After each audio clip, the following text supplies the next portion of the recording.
mon ami, que je ne suis pas seulement une fois docteur, mais que je suis 1, 2, 3, 4, 5, 6, 7, 8, 9 et 10 fois docteur. Premièrement, parce que comme le 1 est le premier de tous les nombres, je suis le premier de tous les docteurs, le docte des doctes.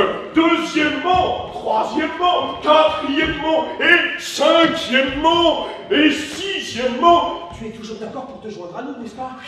Et septièmement, et huitièmement, et neuvièmement, et dixièmement. C'est bien plus tard que le jeune homme comprit qu'il avait dérangé une lecture clandestine du manuscrit des Confessions.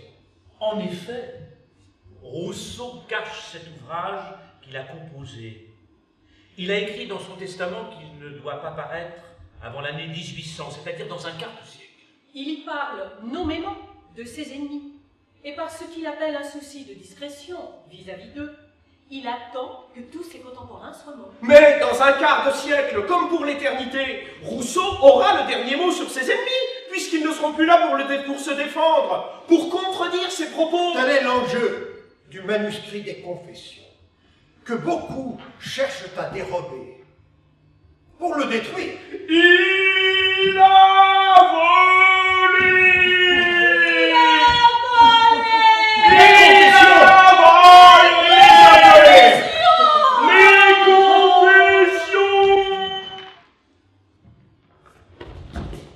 Mais t'as peur. Est-ce à cause de ces deux cahiers que tu caches sous cette étoffe que t'as peur? Je bondis sur Clara, la plus jeune des filles. Tu as lu mes cahiers? Ah, lâche-moi. Tu es si sérieux, mystérieux. Tous les soirs, tu les mets à ton chevet et jamais tu ne les ouvres. Ils sont à moi, je fais ce que je veux. On dirait justement qu'ils ne sont pas à toi. Vous n'aviez pas le droit de les lire. Aucun d'entre nous ne sait lire.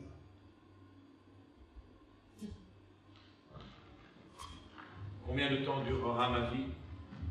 Je veux la passer à me souvenir de cette nuit où, dans un lieu retiré du monde, une petite troupe de comédiens écouta la palpitation d'un cœur blessé. Incertain encore, nous veillâmes comme les bergers sur la venue au monde d'un être humain, le premier parmi les humains peut-être. Ma voix accompagna jusqu'au bout la dernière chandelle. Quand elle mourut, son odeur de fumée flotta dans nos narines dilatées. Le neveu s'était endormi, son souffle enfantin se mêlait à la toux rauque des chevaux. Je savais que Geneviève, Joseph et leurs filles comme moi avaient la fièvre.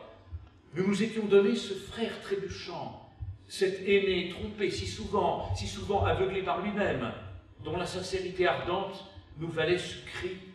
C'est tout ça. Un homme. C'est injuste. Je ne le connais pas.